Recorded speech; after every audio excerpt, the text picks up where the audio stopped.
Tash Sultana joins us. Welcome. Thank you. I have read up on you and I don't know where to start. Your life has been crazy and there's so many different areas we want to chat to you about. Where do you want to start? If we were interviewing you and you were like, can you start, this is the bit that matters to me most, where would you want to start the interview? Oh, God. Just do my job for me. You put me on the spot.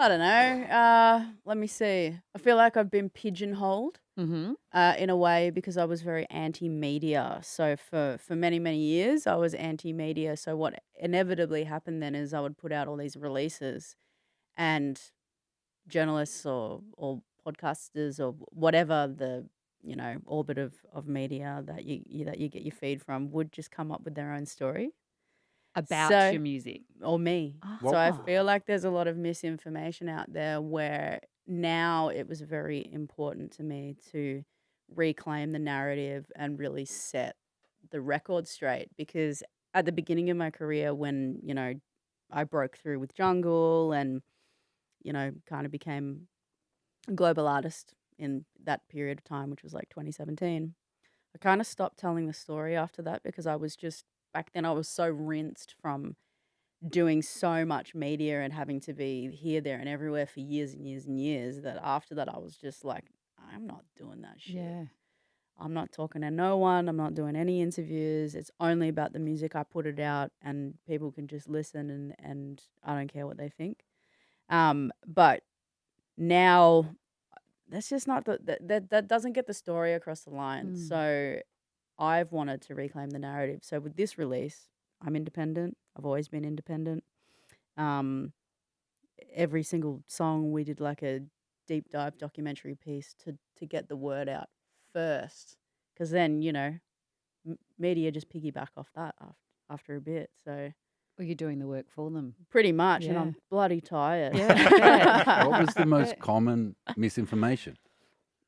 I think there's a thought that I am like this really aloof, like hippie, spiritual, like mushroom taking, whatever.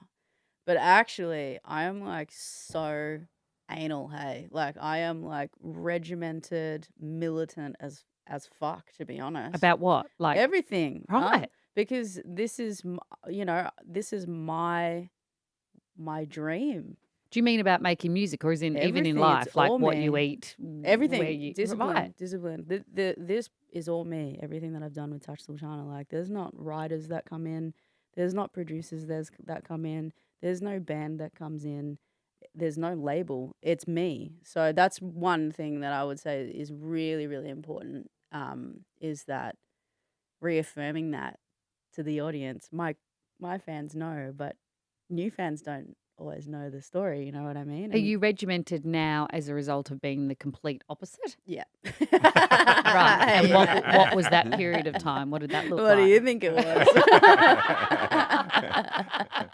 Do you think it's hard for people to keep up with evolution from the outside? Yeah, of course. Yeah. No one And is that no one goes as fast as you do on your own personal growth. Your audience is like well and truly behind where your inner dialogue is, right? I mean, I wish I could say the same thing, but I think my main fault is lack of growth. Okay. But I mean, when people look at you, do you think it's hard for them to realize that people change and evolve, and yeah, definitely. also because you said something and meant it, I feel like more and more you then can't say something different and also mean it at a later date. Yeah.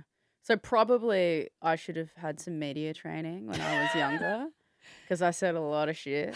But still, I'm still just it comes up sometimes, and I'm just like, yeah, okay, that was a result of like coming down off a bender and being 20 years old and someone putting a microphone. But then in my maybe face. that wouldn't have made you who No, you it would are. not, Like you would have eh? just been this robot saying Yeah, it's stuff all that, out there, eh? like maybe that, because one of the things about this album is you've said that it's looking back on some of the life altering experiences you've had and reading some of those experiences, and you alluded there before that your ordered life now is as a result of being crazy for a while. During that period, there's a few things you talk about. You talk about an autoimmune disease after being, I mean, these feel like clickbait headlines, if I'm honest, to be poisoned by a sea urchin in the Maldives. Yeah. You can't make that shit up. So I went. That was my when I got engaged, we went and had like a little engagement moon, and that we went to the Maldives, and Heaven. I was surfing, and I purposely wore booties every, like surf boots, because the reef is so sharp, right? But that's not even like the most hectic part about surfing in the Maldives is it's the sea urchins. They're like as big as a basketball, and um, Like I with massive spikes. yeah, huge spikes, and then Like they'd look like bombs. pretty much. So I wore boots the whole time, and I was just like, no, this is just I'm just too hot. It's the hottest water I've ever surfed in. It's way hotter Like than a Bali. bath. No, it's way hotter than Yeah, Bali. Like, it's like right. a bath. Yeah, Yeah. yeah. And I took my booties off and got one wave, fell off, put my foot down, and went, holy fuck, what is that? Yelled out, how do you know if you've stepped on a sea urchin? And they're like, nah, you wouldn't have. And I come out, and there's just all these black long spikes, like, just hanging out my foot. And you pull them out, right? But the thing is they break. They're Yeah. really, they splinter off and break. So you can't actually get them out of your foot Oh my properly. So God. you got to like put your foot in like a bucket of piss. So I Oh. was sleeping I like, was yeah. of all the things that I Yeah. would have anticipated to come out your mouth then. yeah. I was not expecting the bucket of piss. Yeah. So Do you have just to went, fill the bucket up yourself, or are you Do they have buckets someone lying else? around ready to go? got the bucket. I won't tell you where I got the piss from. And that's meant to kill everything. Because they'd say that with jellyfish, but it's actually a myth. It's not. Probably a myth. It's probably a myth. Yeah, I as well. just had pissy foot. Really. It's just Yeah. some people just spread it who Yeah, love to yeah. piss on other people's Yeah, feet. yeah. And so, but then what's the autoimmune disease as a result of that? I just got really sick after that because in the spikes is poison, right? And then I Right. just got really sick, and I've not been able to figure it out for like many, many years. And it's just kind of like morphed into heaps of different stuff. And because it weakened my immune system, when something's going around, I'll just get it. Like I've Right. had COVID so many times, and I've had like everything you can think of because I just will get it. Right. And then I got really sick in 2022 when I was on tour, and I was like, what is wrong with me? Like, I feel like I'm going to actually die. Like, this feels not right. By the end of the tour, it was like a 35 show tour over like 8 weeks or something. And the last 4 shows, I was like, no, I couldn't stand up because my stomach was just so sore. Went in to the hospital in San Francisco, and then they did all these tests on me, and I had hepatitis. So Oh my God. yeah, I was just so sick. But yeah, and then What sort of hepatitis? Hep A. Which is the one you get from water? It's no. from it was Hep A of the liver. It's from food. Ah. Yeah. Is that the one that turned into cirrhosis? I don't actually know. Okay. And what do they do to get rid of that? You just have to be literally so bland, hey. You've got to just be on the most bland, boring diet just to get rid of it. Does this mean? I imagine Forever, sorry, or just for a period of time? I don't have it anymore. Okay, no. right. I imagine the catching everything that's going round. It must be tough touring. That particular tour was fucked up. But yeah. sorry, I just mean in general. Like, yeah, that was. that one, So yes. get this right. In my tour bus that I had on that tour, I have a bedroom at the back with an ensuite, Mhm. but the toilet is facing backwards. So when I was vomiting, the bus is driving and I'm Oh. Oh my backwards. It was God. so bad. Yeah, Oh. it was so bad. But Rock and roll, eh? rock and roll, you know. Some people are doing hectic shit on the road. I'm just like taking on Danzatron and popping Yes, 2 on antihistamines. Yeah. I kept all of them post-pregnancy from being nausea all the time and Yeah. pop them every now and then. I don't Yeah. know if you meant to, but when You're I've got not. a hangover on You're Yeah, not. but they work. I have a friend who I believe maybe this is a similar experience to you, and you can tell me if I'm wrong. It was years ago, and I think people don't realise that this can happen. We were young, we did mushrooms in Thailand, and then 6 months later, I reckon he was living in the UK, and he started having flashbacks to that, ended up having a full breakdown, got diagnosed with drug-induced psychosis, Yep. then schizophrenia, Yep. told he would never recover, and Has he recovered? he has. Yeah. He's made a full recovery. But that we're talking now, that was a period of 8 to 10 years. Yeah. And then he was finally out the other side. Yeah. And, is It's that real. Like, Yeah. it's obviously, that's a big part of my story. That happened to me when I was really, really young. And mixed feedback when people hear that because they're like, you you're shitting on the psychedelic experience, man. And it's just like, well, this was my psychedelic Yeah. experience. So what was that experience for I someone that's had never a done it? mental breakdown. I had Oh. drug-induced psychosis. How soon after when you like, you used to do it all the time or after one No, that was the incidence of first doing time it? I ever did it, and I had a trip so bad that it has permanently altered my brain. Yeah, Oh, did a TED talk on it many years ago. right. It's And a what it's a way has it altered it? everywhere. I just saw reality completely differently, and I've never been able to unsee that. But I think what it did was unlock like a depth in me as a person that maybe not many people get to. Just like a highly sensitive space of, I think maybe it's where I can create music from, I which was is fucking tiring. But Yeah. I'm not in that space now, but yeah, it's a big part of my story that happened when I was like 16. I'm going to be 30 in like 2 weeks, and there's still like the residue of that crazy time happening, and all the things that have happened in my long as but short life. In the moment that it happens, are Oh, I you didn't know what the aware hell was going on. but when Ah. you come out of that space, are you aware that it's I know this is dumb questions, but having not done it, are you aware that it was a bad trip? Yeah, let's talk about it. So I was 16, went over to my mate's house. Someone brought over a paper bag full of magic mushrooms. We thought, this is going to be sick. And so we got all these mushrooms and put it all over a family sized pizza, and I ate the pizza. And then I just started tripping the fuck out. Hey. And I couldn't handle it. The thoughts that I was having, the sensations that were going on, and I secluded myself into a room and just had experienced this trip in a dark room on my own. And my mind just went to all these places that pretty much the crux of it was, um, what is the point of life if we just die at the end of the day? That's the sort of thoughts you were having in the Mm. moment, right? That's kind of like what the underlying thought was. What is the point of life if we're all just going to die at the end of the day? So what that ultimately did was it put me in a drug-induced psychosis that lasts for 9 months, and I ended up having to go to like a rehab facility for that in Byron Bay for 5 weeks.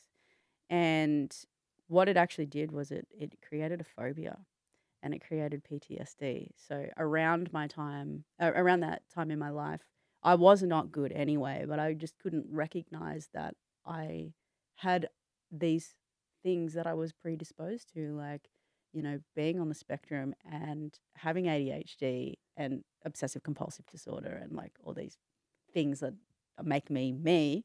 I didn't know what those things meant back then. So my experimentation to work out these behavioral complex was to just see how I could expand my mind and what I could take it to. And, I've since done all those things again and not had the same result. I was going to say, so when you go to the rehab place to work through that, Yeah.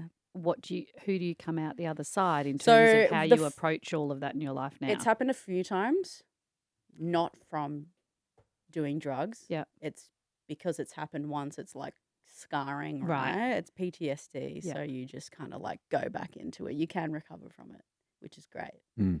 But it took a very, very long time for me to get to a point of stability, which is where I'm at now. But that was the catalyst. That was the beginning of the whole story. So that happened when I was 16. Then it happened again when I was 21.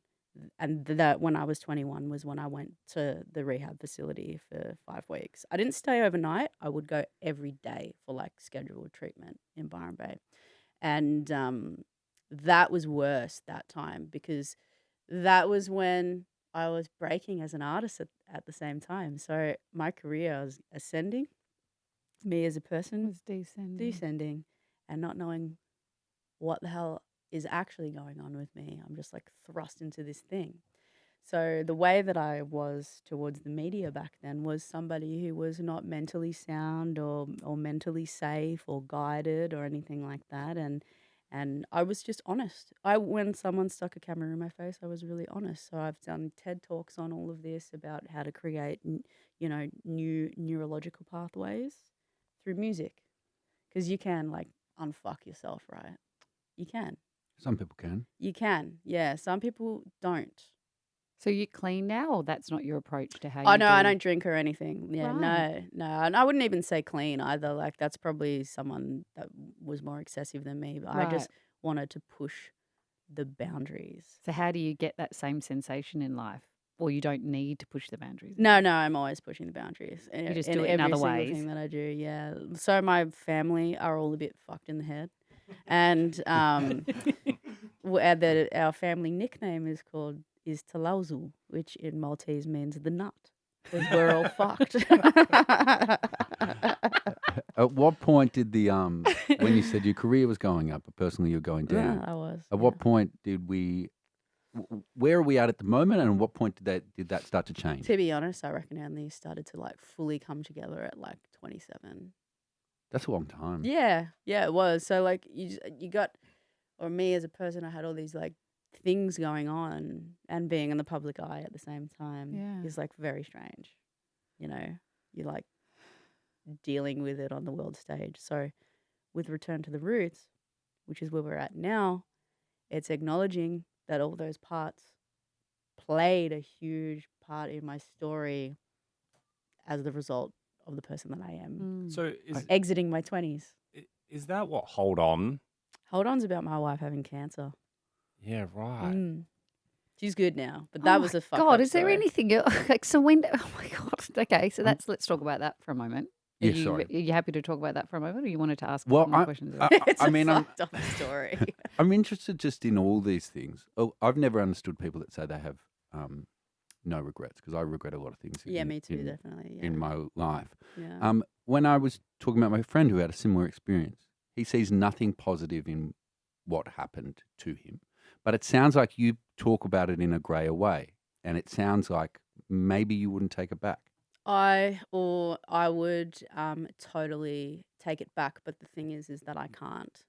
Sure. So when you're in your life and you're delivered so many things that you cannot change or take back or control, the only thing to do is like level up and use it as your advantage, right? When you get news that you don't like, or you didn't get that opportunity, or somebody else got that promotion, or somebody else won that Grammy, it's your time when it's your time, right? But you have to create that.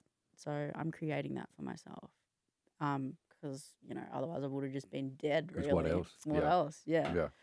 But it's a big story with all of it. So the most important part, coming back to the media side of things, is to set the record straight. Hey, this is what's happened. This is the story behind the music. This is the artist that I am, and it's been a very DIY project, and I'm fucking tired. It's so interesting as a journo, like someone on this other side, right? Because we're Yeah. all just humans. Yeah. I think I would have been so intimidated and overwhelmed going into an interview with the older you, because you wouldn't have wanted to be there. So you would have been quite defensive, I would have imagined. But it's so interesting. You probably hated us, those that were asking you the questions, and we're in there going, oh my God, this is such a stressful interview because I can tell they don't want to be there. And it's just two people finding the whole experience uncomfortable versus right now, like, I could talk to you for hours. You're infinitely fascinating and interesting. And isn't it interesting? It's just about you bearing your soul that It's makes just the it. story It's that's just the happened. I know. It's just the story that's happened. Like I said, I Yeah. had no early media training, so No. no one intervened and said, "Hey, bro, we better not say that. It's already out there." So can we talk about your wife, Jamie? So Yeah. when was the cancer diagnosis? End of last year. Yeah. She's good now. Just want to make that ahead of the story that we're about to get into. She's good. What- But at the end of last year, she had this lump on her knee for like the whole time I've known her, for 9 years. But at the beginning, she had had it checked and it was benign. So we don't worry about it. They said, you should probably remove it. But she didn't because it was benign. So then end of last year, it's causing a lot of pain. And I said, you really need to get that checked because it's been 9 years. And I don't think that's a good thing. Right. So she goes to the doctor. The doctor doesn't like the look of it. Sends her to the specialist. The specialist doesn't like the look of it. Sends her to get the scans. And the scans come back with the news that it is cancer. It's a sarcoma. So it's a rare cancer that happens mainly in women under the age of 30. and it's rare, and it grows in between your tissue joints, so like elbows, shoulders, knees, hips, all that. So hers is in the knee. So then they give us that news. I'm sitting on the floor on the laptop doing work, normal day. She just turns to me and goes, it's cancer. And I was just like, what? Because you just like don't really know how to take it. But then after that, that's really all we'd been told. We'd been told that it was cancer and you're going to have to get a biopsy. But you're not going to get a biopsy for another couple of weeks because everyone's going on holiday, right? Because the oncology department also go on holiday at Christmas. Where are you? What part of the world are you here? We're in In Australia. Australia, right. Yeah, I'm just going to leave it broad. Yeah. No, I didn't know if you were, no, away we're in or- Australia. Yeah. So then we're like, well, what the hell does that mean? Like, what level is it? What grade is it? Has it traveled anywhere? Is it in your limbs? Is it in your blood? Like, what is the situation? We didn't know. So then we just said to each other, okay, well, we're just going to carry on as normal until instructed otherwise. So that's what we did. Then get the biopsy date. She goes in for the biopsy. They ask her, would you like local anesthetic? And she says, yes, I would. And what did they do? They forgot to give her local anesthetic. So she just like raw dogged that whole biopsy. They just But drilled don't- but into the- the but- bone. And yeah. Although this is the beginning of the story. This isn't even the story yet. So that's part one. Hang on, but surely there's screaming and She wasn't comfortable. And they just go, cool. They don't go, is the anesthetic not working? Do you think we should stop? Yeah, well, she said it's really, really painful. And then they were like, oh, well, we didn't put the local anesthetic, but it's going to be done in a minute anyway. So they just did it. oh yeah. Yeah. Then the biopsy comes back with more information, and then, you got to get surgery. Good news is, don't have to do chemo to shrink it, but you're just going to need surgery to get it out. Books in the surgery date next week. Wonderful thing having private health, right? You'd think. And then surgery date comes around. It's pretty hectic after it. The recovery is really long. You can't drive, you can't walk. You've got one leg pretty much for like about a month. So she's recovering, and then we thought, oh, well, let's take a peek underneath the dressings, It comes out the shower, takes the dressings off and goes, that's really strange that the scar is on the right-hand side of my knee when the tumor is actually on the left. And I said, they'll know what they're doing. They're professionals. Classic Maybe, going through the other side. yeah, maybe it's a different access point. Don't worry about it. Anyway, she goes to a post-op appointment, goes in, tells the surgeon. Surgeon dismisses her from the appointment. On the drive home, halfway on the drive home, we live far away from where this is, by the way, gets a call. Oh my God, you're going to have to come back. We've operated on the wrong thing, and the tumor is still in your leg. The surgeon's hysteric on the phone, crying and shit. So that's, yeah, well, we're confused too. Yeah. Yeah, we're really confused. I'm in the studio when this has happened. My wife calls me and goes, hey, you're not going to believe this. And I go, who's dead? Because already before this, we'd had 2 people die. And I'm thinking, who's the third? And then she goes, yeah, so they operated on the wrong thing and I still have cancer. And I was like, I just hit the space bar on the playback when I was like in the studio. And I was like, what? What do you mean? She's like, yeah, I'm going to have to go in and do it again. And I was like, how does that happen? What did they remove?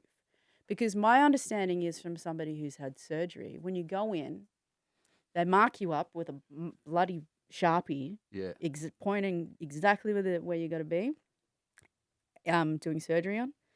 They ask you, what are you in for today? And you say, I'm having blah, blah, blah. And then just when you're in theatre, do they not put all your scans up on the wall with like a team of people? But also, Does what are they Someone getting not out? have Surely when Yeah. they cut in and Well, see they- there's nothing there. benign fatty tissue is what they cut out. So they'd cut out benign Oh, fatty that's good. tissue. That's gone. So it's great that it's gone. And then now we're like, holy shit, we got to do it again. So we did it all again. And now, yeah, it's been a really long recovery. Yeah, Is she cancer free now? she is. Yeah. Okay, well that is the only good part about that story. Yeah, you it's just told been us. crazy, man. Do they? Yeah. What do they do to then? Do they say, "Oh, sorry," or do they give you your money back? Your next or- one's free. Next one's free, or- surely. The story's still developing. That's all I can say. Oof. Oh, But there was no apology, if you No want to know that. way. Yeah.